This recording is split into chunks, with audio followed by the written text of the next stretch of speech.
మా ఇష్టం వచ్చినట్టు చేస్తాం. అందుకనే కదా అన్ని దేవాలయాల్లో కూడా క్షుద్ర పూజలు వాళ్ళ భార్య చేయించింది. ఆయన కొడుకు ముఖ్యమంత్రి కావాలని చెప్పి ప్రతి అమ్మవారి గుళ్ళో జరిగింది. తర్వాత కాళహస్తి దేవాలయంలో చేశారు. ఈ విధంగా ఇంత దిగజారిపోయి దైవాన్ని కోట్లాది మంది భక్తులు పవిత్రంగా భావించే దైవతత్వాన్ని కూడా దూషితం చేసే విధానంలో వీళ్ళ పనులు ఇంత నీచంగా ఉంటే ఇంకా ప్రజలు ఎలా సహిస్తున్నారనేది మాత్రం అర్థం కావట్లేదు. కళ్ళ ముందు కనిపిస్తూనే ఉన్నాయి వీళ్ళ దుశ్చర్యలన్నీ కూడా. ఈ విధంగా ప్రవర్తిస్తున్నటువంటి వీళ్ళు మతాన్ని ఇలా దేవుణ్ణి ఈ విధంగా వాడుకుంటూ మరి వాటికే కళంకం తీసుకొస్తున్నటువంటి వీళ్ళ చర్యల్ని ప్రజలు మరి సరిగ్గా అర్థం చేసుకోవాలి. అదేవిధంగా జరిగేటువంటి ఉత్సవం మొన్న 3 రోజుల క్రితం గోడ కడతారట. ఆ కట్టేదేదో మరి గట్టిగానే కట్టాలి కదండి. ఇట్లాగే వీళ్ళలాంటి అవినీతి పరులకు ఇస్తారు. వాళ్ళు డబ్బుల కోసం ఇసుక పోసి సిమెంట్ తక్కువ వేసి గోడ కడతారు. పాపం అమాయకంగా భక్తులు ఆ దైవ దర్శనం చేసుకోవాలని వెళ్ళి ఆ క్యూలో నిలబడి ప్రాణాలు పోగొట్టుకుంటారు. ఏమిటండి ఈ దారుణం. అందుకే భారతం ఒక మాట చెప్తా ఉంది, ఇది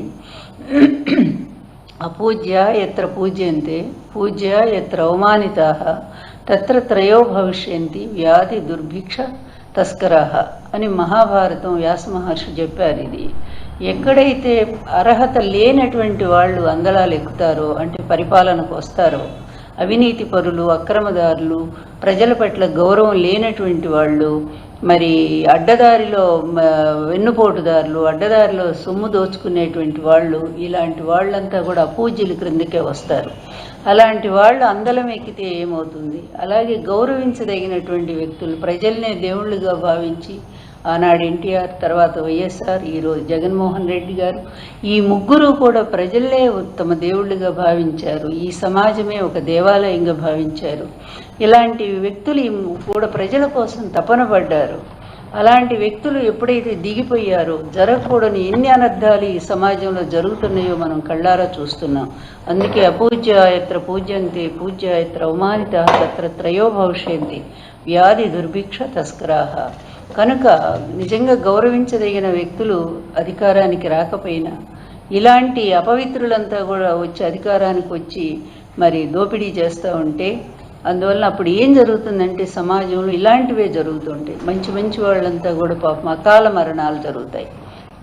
ఎంత బాధేస్తుందో, ఒకే కుటుంబంలో 4 చనిపోయారట. పాపం ఎంత దారుణం అండి. అలాగే దాదాపు 100 మంది ఇంజర్డ్, గాయాలైపోయి లబోదిబో స్వామివారి దర్శనం ఏమో నిజంగా హాస్పిటల్ దర్శనం చేయాల్సినటువంటి దుస్థితి. ఎవరు దీనికి కారకులు? ఈ పాపానికి మూలం ఎవరు? ఇంకెవరు? పాలకులు.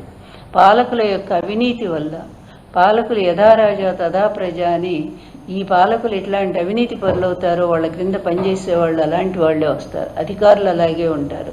అక్కడి నుంచి కాంట్రాక్టర్లు అలాగే ఉంటారు. అందులో చంద్రబాబు గారి టైంలో అసలు డైరెక్టే కదా, ఏది కూడా ఆయన ఓపెన్గా చేయరు కదా.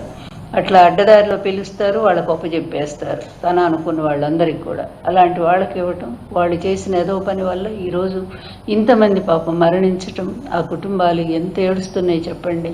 ఏమాత్రం జాలి, ఇంతని ఇంగిత జ్ఞానం కొంచెమైనా ఉంటే, మీరు అక్కడ మనుషులు కాదని నేను ఎప్పుడో చెప్పాను, మరొకసారి ఈ ప్రజల కోసం చెప్తున్నా, కనీసం ఆ బాధిత కుటుంబాలు, తర్వాత చనిపోయినటువంటి కుటుంబాలకి భారీగా ఎక్స్‌గ్రేషియా కనీసం ₹1,00,00,000 ఇవ్వండి. అదేదో డబ్బుతో వాళ్ళ దుఃఖం తీరుతుందని కాదు, కొంత ఆర్థికంగా తర్వాత వాళ్ళు బ్రతకడానికి అవకాశం ఉంటుంది. అది ఎట్లాగూ చేయరు. ఇంతవరకు ఆ తిరుమలలో జరిగిన సంఘటన మీద విచారణ ఏమైందండి? తూతు మంత్రంగా వేశారు. అది ఎటుపోయిందో కూడా పోయింది. అలాగే తిరుపతి లడ్డూ విషయం అట్లాగే అయిపోయింది. సిట్ వేశారు, ఆ సిట్ ఎటుపోయిందో పోయింది. ఏంటండి ఈ దారుణాలు ఏంటి? ఇన్ని అబద్ధాలు చెప్పిందే చెప్తూ పదే పదే అబద్ధాలతో బ్రతుకుతున్నటువంటి చంద్రబాబు నాయుడు, నీ జీవితం ఇంకెప్పటికీ మారదు. నీ కొడుకును కూడా నీ దారిలో అట్లా విధంగా అబద్ధాలతో వాడిని కూడా తీసుకుపోతా ఉన్నావు. నువ్వు ఏమి చెప్పాలనుకుంటున్నారు ఈ సమాజానికి? మీరు మీ కుటుంబం వల్ల, మీ నారా కుటుంబం వల్ల ఈ సమాజానికి ఒరిగిందేంటో ఒక్కడ చెప్పండి. ప్రయోజనం ఏముందో చెప్పండి. పోనీ హిందూ ధర్మానికి మీ వల్ల జరిగిన మేలేంటో చెప్పండి.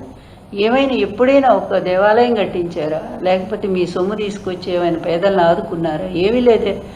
అట్లాంటి మీరు ఈరోజు దురదృష్టం కొద్దీ పరిపాలనకు వస్తారు. అది కూడా అడ్డదారిలో వస్తున్నారు. నిజమైన దారిలో అయితే మిమ్మల్ని ప్రజలు ఎవరు ఎన్నుకోరు, అందరికీ తెలుసు మీరేంటనేది. అందుకని నేచర్ తిరగబడుతూ ఉంది. ఎందుకంటే ఎప్పుడైనా అంతే, ప్రజలు ఏమి చేయలేనప్పుడు ప్రకృతి తన ప్రకోపం చూపిస్తుంది, తిరగబడి తన కోపాన్ని చూపిస్తుంది. ఇట్లాంటి దుష్టుల్ని దుర్మార్గుల్ని ఉంచొద్దు, తొందరగా వీళ్ళని అధికారం నుంచి తొలగించండి అని చెప్పి నేచరు మనకి ఇండికేషన్, సంకేతాలు ఇస్తూ ఉంటుంది. అదే సంకేతాలు ఇప్పుడు జరుగుతున్నటువంటి సంఘటనలు ఒకదాని వెంట ఒకటి, పెద్ద గ్యాప్ కూడా ఉండట్లేదండి. మొన్ననే జరిగింది తిరుపతిలో తిరుమల, మొన్ననే జరిగింది, నిన్ననే జరిగింది గోవుల సంఘటన, మళ్ళా చూస్తే ఈ సంఘటన, అంతకుముందు ఆ సంఘటన, ఒకటా రెండో వరుసగా చంద్రబాబు టైంలోనే కదా ఇన్ని పాపాలు ఘోరాలు. ఈ సనాతన వేషాలు వద్దు పవన్ గారు, అవన్నీ తీసి పక్కన పెట్టండి, మనిషిగా బతకండి, మనుషులకు మిమ్మల్ని నమ్మి గెలిపించినటువంటి ఆ మనుషులకు అండగా ఉండండి. అందువల్ల ఈ వేషాల కంటే కూడా మీరు ఒక్కరోజు వాళ్ళకి భోజనం పెట్టి చూడండి, ఎంత ఆనందపడతారో వాళ్ళు. అందువల్ల నేను చెప్పేది ఏంటంటే, చంద్రబాబు లాంటి వాళ్ళు, అతని కొడుకు లాంటి వాళ్ళు అధికారంలో ఉన్నంతకాలం ఇట్లాంటి దురదృష్టఘటనలు జరుగుతూనే ఉంటాయి. ఎందుకంటే వాళ్ళు ఏ విధమైన భద్రతా చర్యలు తీసుకోరు, ఏ విధంగా ప్రజల ప్రాణాల పట్ల వాళ్ళకి ఇష్టం, అంత భద్రత లేదు, వాళ్ళకి జాగ్రత్త లేదు, అస్సలు లేదు. అందువల్ల పోతే పోయారులే, జంతువులు చచ్చిపోవట్లేదా మనుషులు పోతారనే పద్ధతి కలిగినటువంటి ఒక శాడిస్ట్ మెంటాలిటీ చంద్రబాబు నాయుడిది. అందువల్లనే అతని పరిపాలనలోని ఎక్కువ మంది ప్రజలు ఆఖరు చిన్న మీటింగు, ఒక సందులో మీటింగ్ పెడితే ఆ మీటింగ్లో కూడా చచ్చిపోయారు కదా పాపం, మురుక్కాలలో పడి. ఆ చీరలు పంపిణీ అని చెప్పి ఆ చీరలు పంపిణీ చేస్తే అక్కడ చచ్చిపోయారు కదా. ఏంటి అసలు చంద్రబాబు అంటేనే మనుషులను చంపటమా? అప్పుడెప్పుడు భారతంలో ఆయన దుర్యోధనుడు పుట్టినప్పుడు ఇట్లాగే ఉల్కాపాతాలు, భయంకరంగా ఏది నక్కలు గొయ్యటము, తర్వాత ఏది పిడుగులు పట్టడము, జనం ఎక్కడెక్కడ చచ్చిపోవటం జరిగిందట. అదిగో మళ్ళా ఇట్లాంటి వాడు చంద్రబాబు లాంటి వాడు వచ్చాడు కనుక అధికారానికి, మళ్ళీ అలాంటి ఎన్నో అపశకునాలు మనకి కనిపిస్తూనే ఉన్నాయి, జరుగుతూనే ఉన్నాయి. అందువల్ల ఏం చెప్తాం, ఈ ప్రభుత్వం చెప్పిన గుడ్డిది. ఎందుకంటే వీళ్ళకి ఎంతసేపు ఉన్నా కూడా కక్ష సాధింపు, ప్రతిపక్ష నాయకులు లేకుండా ఎలా చేయాలి, వాళ్ళని ఎలా అరెస్ట్ చేయాలా, అసలు జగన్ గారు లేకుండా ఎట్లా చేయాలి, ఈ దుర్మార్గ ప్లాన్తో ఆ వెంకటేశ్వరరావు, ఆ పాత హంతకులు అందరూ కలుస్తారు. తెలిసి ఒక్క నీతి, ఒక్క నిజాయితీ, మీరున్న పదవులేంటి, మీరు సాధించుకున్న డిగ్రీలేంటి, చేసే ఏదో పనులేంటి వెంకటేశ్వరరావు గారు, ఆయనకు కూడా అడుగుతా ఉన్నాను నేను, ఏంటండి ఇది, ఏమిటిది, కుల పిచ్చి ఏమిటి, ఈ మత పిచ్చి ఏమిటి, ఈ పిచ్చి ఏం చెప్పాలనుకుంటున్నారు, మీ చదువులను తగలబెట్టనా? దయచేసి ఆలోచించండి, ఒక్కసారి ఆలోచించండి, మనిషిగా బతకండి, ఒక్కరోజన్న మనిషిగా బ్రతకండి. ధర్మం తను రక్షించుకుంటుంది, ఎవరు కాపాడక్కర్లా. కానీ మీలాంటి వాళ్ళ వల్లే హిందూ ధర్మం సర్వనాశనం అయిపోతుంది, అది మాత్రం ఖచ్చితంగా చెప్పగలను. ఇప్పటికే హిందువుల్లో చాలా వ్యతిరేకత వీళ్ళ పట్ల వచ్చింది. వీళ్ళు అడుగు పెట్టిన దగ్గర నుంచే మన ధర్మం నాశనం అయిపోతుందని చెప్పి బాధపడుతూనే ఉన్నారు చాలామంది హిందువులు. అందువల్ల మీ వేషాలని, మీ ధర్మ వేషాలని, మీ సనాతన వేషాలని పక్కకు పెట్టి కాసేపు మానవత్వంతో సమాజం, మనిషి అనేటువంటి ఆలోచనతో మీరు, ఇంకా 3 ఏళ్ళ టైం ఉంది మీకు, ఉంటుందో మధ్యలోనే పోతారో మనకు తెలియదు. ఎందుకంటే పాపం పండే కొంది దగ్గరకు వస్తూనే ఉంటుంది, అది మేం చెప్పేది కాదు, కాలం నిర్ణయించి పెడుతుంది మీకు. అందువలన ఈ లోపైన కాస్త మంచి పనులు చేసి ప్రజలకు దగ్గర గమ్మని చెప్పి మేము హితవు చెప్తున్నాను నేను.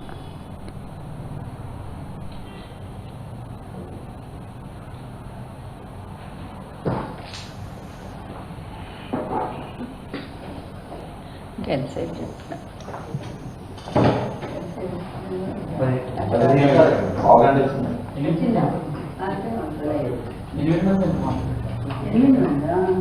ఇప్పుడు